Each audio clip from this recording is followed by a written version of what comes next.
Welcome to the Story Studio podcast where Dave is already done. Yeah. The topic is going to be things that we're excited about this year, and so therefore we're done.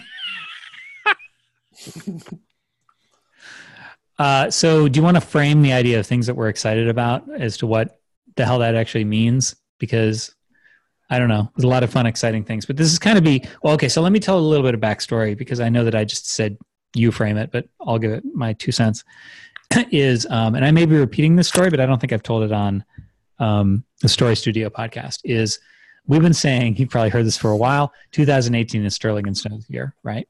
So, and that's what we said. Since 2014. Yeah, it's been a while. We've been saying, okay, 2018 is the year. And so I no shit, January 1st, 2018, it was like waiting for Y2K to like launch nukes. Johnny was outside like with an umbrella expecting cash to just like fall from the heavens. Right. So fast forward and we're in January of 2019, and 2018 simultaneously very much was Sterling and Stone's year, but also in the comparison I've been making is like a monkey's paw, where it's like, I want to attend a fancy dinner. No, not as the entree. And so that's a little the way is like, so very much it was our year, but I thought we had an understanding that this is the year we get rich. This is the year where we have like huge monetary success. And it was not our year in that way. But yet it's like, I have to kind of, okay, universe, like that. It very much was our year in terms of redefining our direction and just really getting lined up in a way that now 2019, to bring this full circle, that's why I think 2019 is our year in terms of what I thought last year was going to be.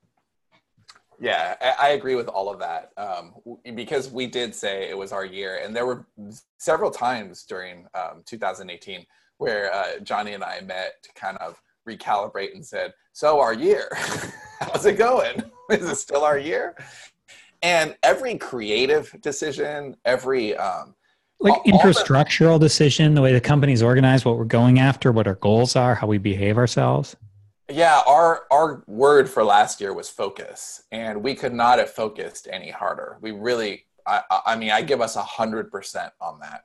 I think we lived Actually, I would say the last time we lived our word as well was back in 2013 when it was Produce, and we were just like. And I think we named that in retrospect. I think that we only gave it 2013 a word until it was 2014, and we had a word for that year. Yeah, that's probably true. So this actually, as an assigned word, this was the best year ever, and we started out just with a big old giant, organizational machete, and just. Get rid of that idea, and anything that wasn't story-based was an obstacle to where we wanted to go. And so we just kept cutting and started with finding the right partners for Story Shop, which, wow, did that work out. Johnny and I got to actually play with it just a couple of days ago, and it'll be, we'll be using it as a company within a few days. It'll be a game changer for us, but we never could have taken it to that finish line. We really needed those partners who could finish building it and scale it and, get it out to the world. And we just did that all year long. And then even by the end of the year, we were cutting even more. So, okay, we've cut everything else and now we just have story, but we still have all these different series, all these different, universes. What are we going to do? We're just going to focus on one.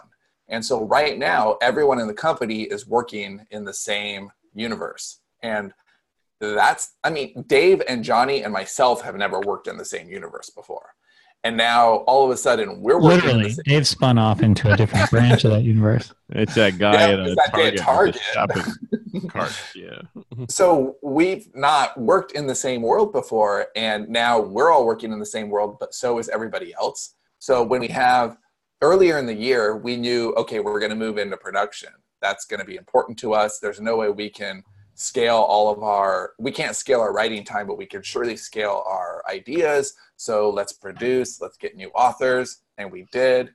But, it's hard to have writers' rooms where, okay, now you're talking about this book, and now you're talking about this series, and now you're talking about this world, and everything's, disparate and disorganized. And once we have, okay, our writers' rooms are focused on this world, these stories, these characters, these problems, these marketing concerns, and we're just going to be able to go a lot faster. And we'll have details like much later in the year as we roll out on this, but we're doing really well there. So creatively, it's been amazing, but also we haven't published anything in months now. I mean, like a title here or there, but really it's been most of the year we haven't published.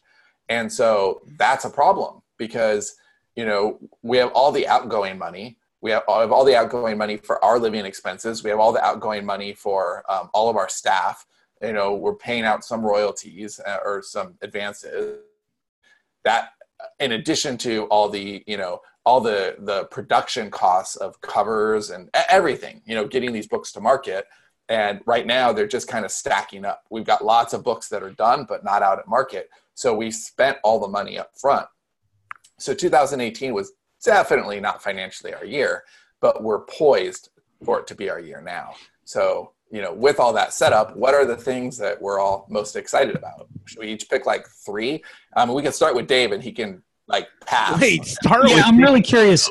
I'm really curious what the framework is on this, because is it things that we're excited about in the marketplace, or is it things that we're excited about personally? Because I know that we aren't talking about everything that we're doing. Yeah, I think however we each individually want to answer it. Like, let's just do 1, 1, 1 and keep the ball rolling. But I am serious about starting with Dave because I'm very curious to what he's going to say. I actually think Dave has a lot to be excited about this year. But I also think that Dave sometimes has a hard time seeing that kind of stuff. And it is easier to focus on no and negative than yes and rainbows. Well, to begin with, 2018 was the most anxiety-inducing year of my life. And that's Dave anxiety. Oh my God, how is that even possible? Yes. So it is. It's. You know, to harken back to our last episode, assuming these are in sequential order, I feel like the person in Bird Box with a blindfold on. Like, okay, this is gonna work. This is gonna work. Dave Box. Yeah, Dave Box. I would write that. I would watch that. It's a new monthly subscription. You get a box of stuff from Dave. Dave's cookie. I'm not even kidding. This is how you clean out your garage finally. Like, you just have people, maybe you only need like 10 subscribers and they give you $100 a month and you just send them a box full of shit.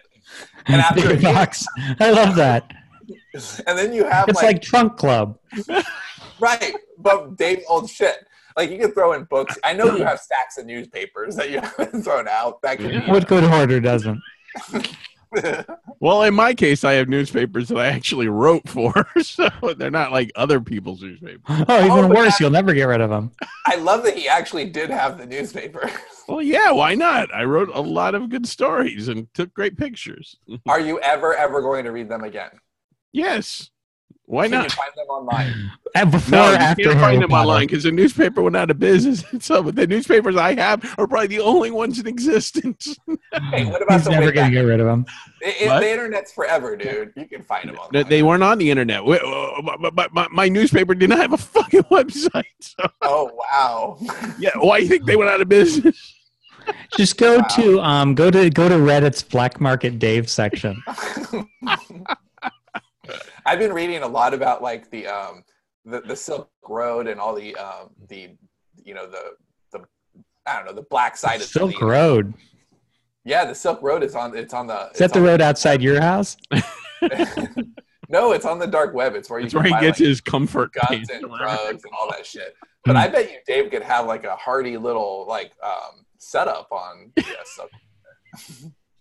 What's the show about again? I don't remember. Okay, so what's exciting? Worst show ever, right? Yeah. Oh, so yeah, I'm excited to write in the world that we're all writing in. You know, we wrote 3 books, and as I'm reading over Sean's work, I'm thinking of, you know, maybe even other stuff that we can do in this world, or collaborate on other worlds. And there something else that we're returning to later that I'm super excited about. But I can't talk about it because we don't talk about names here anymore. So, great idea, Sean. So you're no. I can clarify here. So you're excited about getting into writing again, and yes, you know, And I think our collaboration in the last few months has been a little rushed because we're trying to get this. Dave and I joined a trilogy, and Johnny and I are used to working really fast and dirty, and we decided October that we were going to knock out a trilogy at the end of the year. And then I'm Great like, timing on that.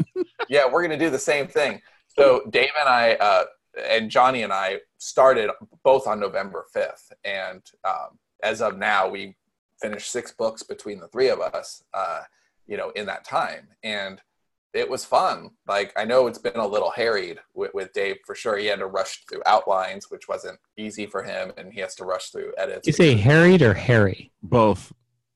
And I read incredibly slow, and Sean's like, I'm fucking editing faster than you're reading, you fuck. That's a true statement. I'm like, look, you can't read slower than I edit. That's just not fair. You'd be surprised how slow I read. But yeah, so the energy of actually telling stories again, and one thing, Dave's real intermittent. Like, he doesn't show up at all of our meetings at all. Like, you never know if Dave's going to be at a writer's room or not. But everybody's always, yeah, everybody's happy when he's there.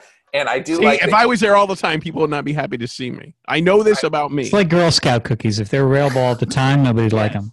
Yes. I think that I do like that Dave is not only engaging more with the company, but in ways that are great. And I see it being an awesome part of this year. Yeah, the last story meeting I was at, I felt I added some good contributions to that. So you totally would have today. It was good brainstorming. Yeah, well, I couldn't wake up that early and also do this damn for the 3 p.m. meeting. 4 p.m. your time. You. I was up all night reading. God yes, damn. Okay. Let me just help you with the language here, because you're not going to get made fun of if you're like, look, I couldn't get up after, the 20 hours of editing I did. But when you say I can't get up that early and it's 4 p.m., no one will ever have sympathy for you. It's all relative, man. Well, you can't be up during the day. There's that family around. Schedule is definitely conducive to negligence. I'm actually excited about a thing that I think a lot of people are not excited about, and cancer. Scared about. I'm very pro cancer right now. Really into that. No, it's I think that the marketplace is changing. So this is not specific to Sterling and Stone. I'm talking about the market itself as indie authors. I don't think it's a surprise to anybody that the market is changing. People are reporting in a very typical indie author, the sky is falling sort of way. Like, that's the vibe that you hear. I'm actually excited about that. I think that there's been a lot of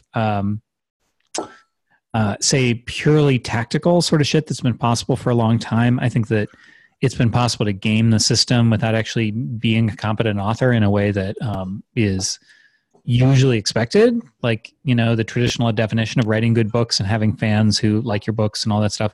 I think it's been skewed enough that there's a lot of tactical advantage that maybe is unearned or something. There's been a lot of churn. Trying to find a good book on Amazon without knowing specifically what book you're looking for is like a nightmare. The discovery is shit. And it is causing a lot of agita, but I'm actually very excited about this. I don't know what's going to happen, but I'm pleased to see it happen, because I think that those of us who are actually doing things right are going to really benefit.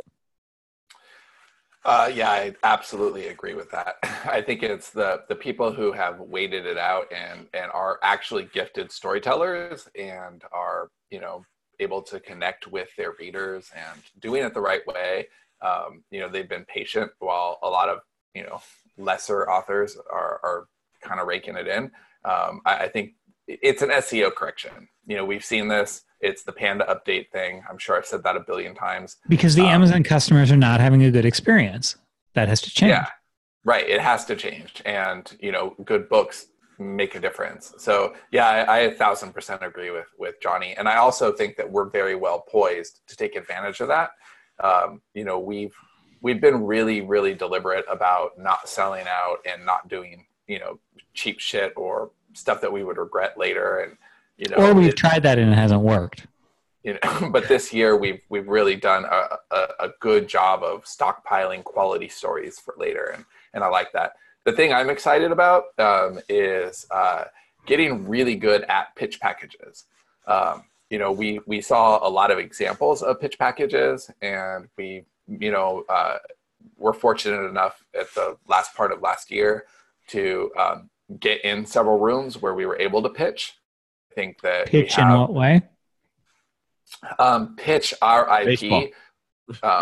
to hopefully get film or television. And I think that Johnny and I came back from LA on our trips feeling pretty confident that we can do that. We can get in the room. All we need is, a sharp idea, and we're articulate, we're enthusiastic, we're passionate about our work. And, we understand now kind of what people are looking for, what the pitch package should look like and feel like.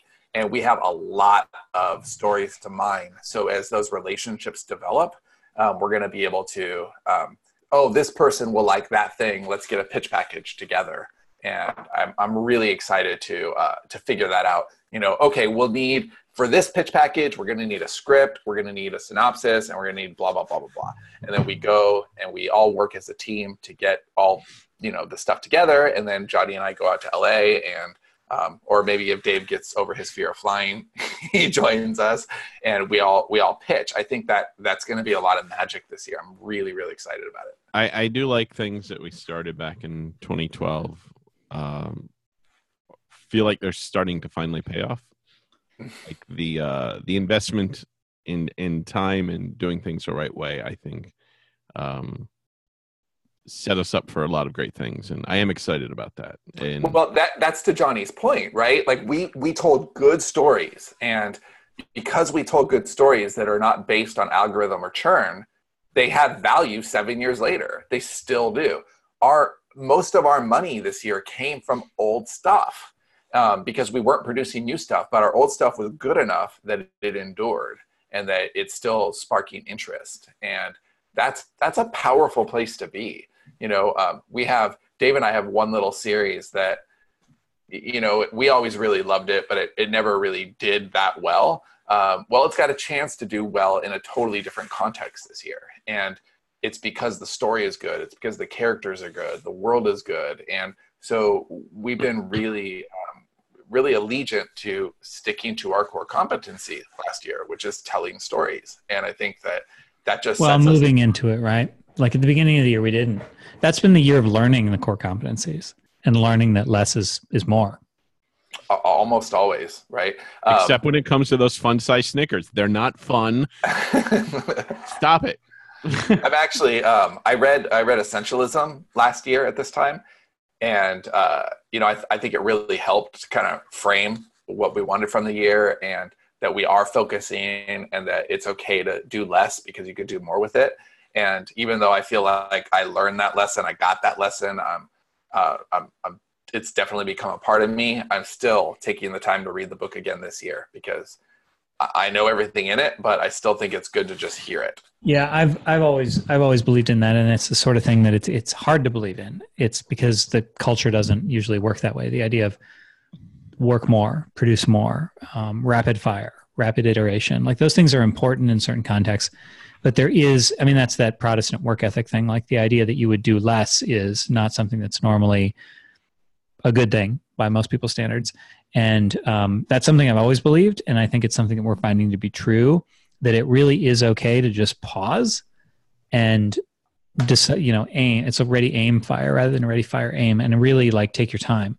Long term, and I'll go ahead and go into my other thing that I'm excited about is the return of sort of pure story to our schedule. So we have another 2.5 months of fulfilling old Smarter Artist obligations. We have officially stopped doing all of it. We have had our last Smarter Artist sale. There's literally one ticket for one live event left still around the summit. And that's it. As far as selling, we're not going to sell anything else. We're not going to create anything else in terms of education. And we do have to fulfill, like we have obligations for another until the end of the first quarter. And then beyond that, it's going to be like this blue sky. We just tell stories in various different ways. Maybe we start writing original screenplays. We're doing more adaptations, doing more meetings within the company for different story worlds, continuing to write.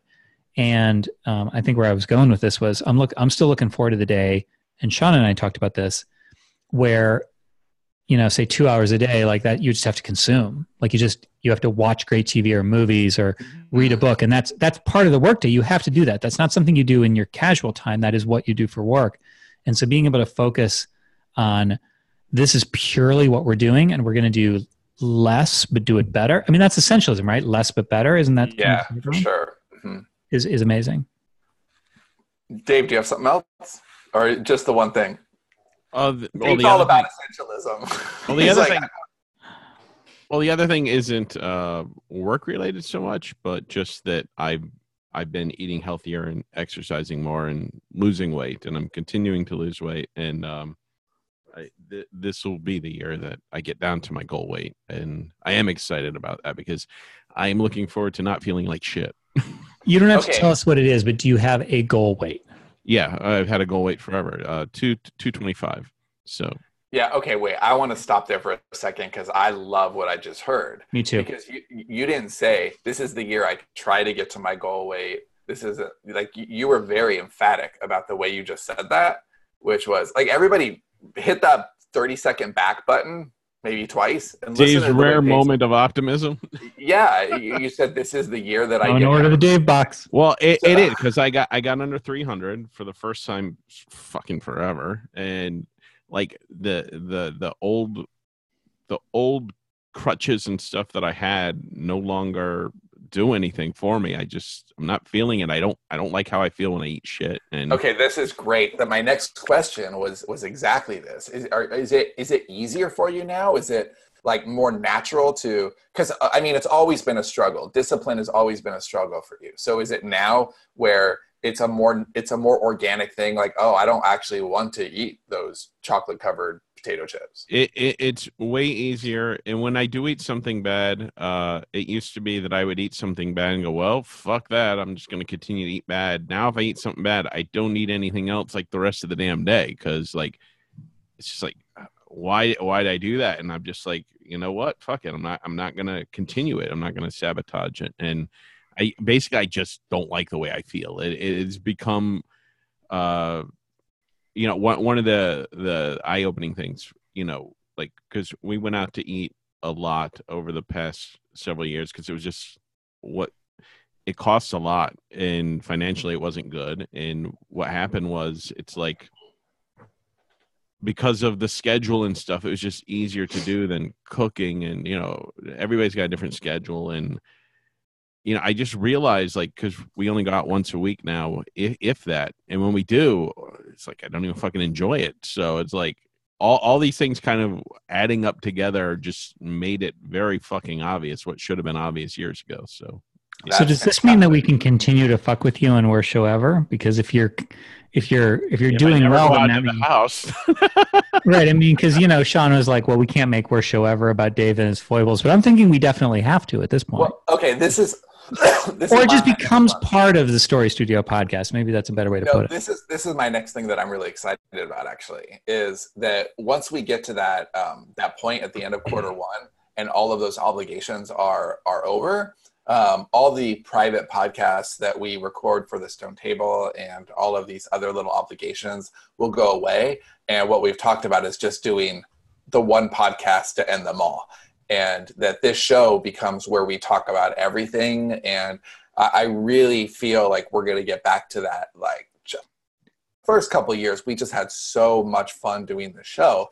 But now we're so divided on all the different things that we have to do. And, do we say this here? Do we say that there? What story is most appropriate for this podcast versus, there won't be any more of that. Like, it's just one show where we're like, three friends talking about story every week. And dick jokes and Dave sparring with people at Target. Yeah, it's just, it'll be one show where we can we just call it Trainwreck? If it's going to be one show to rule them all, can you imagine Dave walking off with like the podcast and saying "My precious"? Yes, I can. But I am very much looking forward to that because I had a lot of fun doing that, and I'm sure that we'll collectively have a lot of fun. And I think that fun translates to the audience. Like, immediately. I think if we have fun, they'll have fun. I could go back to doing live again too. I know we talked about that. If we're doing just one, if we're just doing one podcast a week, and I don't know how you guys like for the schedule, but I do like ending the week with it, and I would say do it live and just do it every week. Rather than I would even look into like a platform like Twitch and say like, okay, where will we get? I want to do that one where people can pop in spontaneously, and we that was so awkward. That was pretty cool. Especially when it was someone from another country and like very confused. Right. They were like, what is going on here? What is going on? It is a podcast. So another thing that I'm going to give a big answer to this is the thing that I'm really excited about in terms of this year is because what's new is the sort of the pure focus on story, the permission, as it were, to focus on story. Like we got that, but we got to do this other stuff too. But on top of that, I think that this is the year. It feels ahead of schedule. No, it doesn't feel ahead of schedule. It feels in advance of what we planned, but kind of going heavy into the Hollywood side of things. I think we probably got 8 something strong leads, strong sort of things that are in the water right now. Options sold, options going to be sold. We're writing a custom project that I wouldn't be shocked if we didn't see. I wouldn't be shocked if we saw production on this year. So, a lot of planned trips, like we just planned another week-long trip out to LA, and there will be more. And so really delving deep on that sort of thing, because the idea of just, you sell your IP, maybe you write something for it, maybe you don't, maybe you just kind of stand back and you get to watch somebody else remix your idea, and you could, fly out and see people shooting on it. Like that's very exciting to me, getting into that side more this year. And I think I'd be very surprised if we didn't have like 2 things under production by the end of the year or something. Yeah, I would too. I think that for sure we sell something this year. I'd be really surprised. I'd be surprised and disappointed because we are so poised. Like, if we don't have something moving by December, I'm going to be like, okay, something went really wrong this year. For my last one, I'm going to get more specific on what Johnny was just saying. Because I'm really excited about all the Hollywood stuff, but specifically I'm excited that we really are, he alluded to this earlier with, we can write to spec, and that's a special thing. And we're working with somebody right now. We had a call yesterday. We're going out there in February, and we're just working on this project, and it is probably looks like it's going to be a movie. And that's a really exciting thing. Looks like it's going to be a movie that might be literally shot this year. So yeah, that could be cool. Yeah. And we're part of every part of the project. We get to help conceive of the idea, write the script. The whole 9 yards. And I don't know what that's going to be like because we've never done anything like it before. But man, am I excited to figure it out. But it's all leveraged and it's excitement driven. So what's happened in the past is when we did something like Stories to Go, which was an educational offering that you may have seen fly by, that was the sort of thing. It wasn't scalable. It required we were either going to do it or not.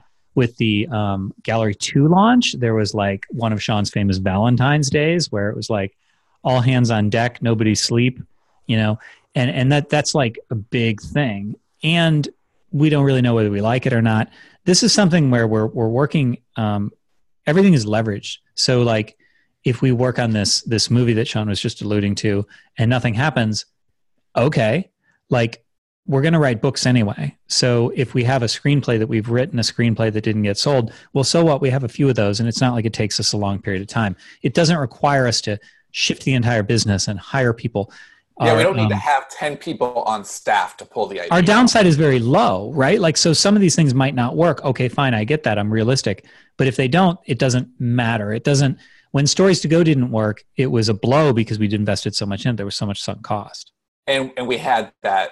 There was a time when our payroll was just ridiculous. And like every month was like, oh my God, how are we going to make payroll? Right? So we don't have to worry about that anymore, which means that we get to be more creative. Even for Dave's not involved in those parts of the company at all. And yet the fact that those parts of the company exist gave him a lot of anxiety. And now that he doesn't Right. Now that that's not part of the company, now that he knows that Sterling and Stone is just story, it is just scripts and whatever we're doing, books and everything. I realize we've taken like a 5-year detour and ended up right back where Dave would have had us stay all along. Yes. Dave was right. But I think it makes Dave more interested in us and what we're doing. And I love that because I think Dave is just ridiculously talented. And I've wanted to mine those depths for a long time, and it's been hard. Those Dave nuggets. Those Dave nuggets. I think it's going to be much, much easier this year to do the same thing. If you order the Dave box now, you get 2 free Dave nuggets. I would like to order. Where do I sign up for the Dave box? I am serious. If I give you $99 a month, will you send me a Dave box? Oh, I'll send you a Dave box. Yeah. All right. Johnny, are you serious? I think that's the sort of thing with the Dave box program you have to pay to keep it from coming. All right, Dave. Do you have a third thing? The first month is free, $100 to stop after that. Once I have your address. That's a really good model. No, I thought I said 3 things. No, I don't have anything else at the moment. So just everything in general. Whatever you said is more than we expected. So yeah, perfect. I mean, really, we're pushing the limit here of my optimism. Well, it's a great time to be a storyteller if you're a quality storyteller who approaches it like it's a serious thing and like a business and like you should, because I do think the market's going to change. I know nothing other than my own intuitions based on sort of what seems necessary in the marketplace. It's hard for me to imagine that KU as it stands can exist much longer. I just think that that's a fundamentally bad deal for Amazon's customers. Not another year. No way. Yeah. And so I think we're looking at a marketplace that's really going to change. What that means is harder to say, but I think it's exciting for people who are doing this right. And I think that one of the things, I don't think I mentioned this on Story Studio podcast, but I mentioned it on one of the Stone Table podcasts, is when Sean and I were in LA last time, we met somebody who's very connected, who's a decision maker, works for people whose names you would know, big names. And one of the things he said that stuck with me is we were talking about money for, anytime you get a production you want to put together, you want to make season 1 of something or other, make a movie, you got to go, it's like forming a little entrepreneurship. You need to go get the funding and pay out. It's a little business. And we were talking about that. And what he said was, he said, he like almost jokingly, like I was saying something naive. It was an aside. Yeah. He was like, money is not the problem. He said, the problem is finding good stories, finding enough good stories. And I'm just sitting there like, oh, well, we got like, that's easy. We have stories falling out the ass. And so we are living in a world right now where there is this hunger for story and there is budget to back it up. There's some big deals happening in all sorts of streaming media and movies and media conglomerates. And so this is a time that it's very exciting, but not in a flash in the pan sort of get rich quick way, which honestly it's still been for the past handful of years. Well, yeah, to that point, there's a lot of books that have just crushed it in how much they've sold, but they would never get made into anything because there's not enough depth there. They're good at selling on Amazon, but they're not good at being stories that would be adapted. So like, I'm sure that there are books in the algorithm AI kind of churn that have totally outsold Bird Box. Because Bird Box, before the Netflix thing, was not a juggernaut of a book. It was a traditionally published book that did modestly well. But there's been a lot of indie stuff that has way outperformed that would never get adapted because it just doesn't hold up. And so when we first started this whole thing, the argument was, hey, and we said this within, I think, the first couple of shows, that a good marketer who is an average writer is going to outperform a great storyteller who doesn't know anything about marketing. And that's definitely borne true over the last 6 years or so. But that's starting to change because the market correction is there. It's taking a while and it's going to take a little bit longer. But what we have now isn't sustainable. And if you're the kind of author who's looking forward and saying, I want a career where I am in film and television, or I do have those readers who are going to stick with me for 10 years, then you've got to step up your storytelling game. All right. So that's the looking forward to 2019. That's some cool stuff. I'm excited. And thanks for everybody for listening and joining us on this one. And we'll see you next time. Bye. Happy New Year.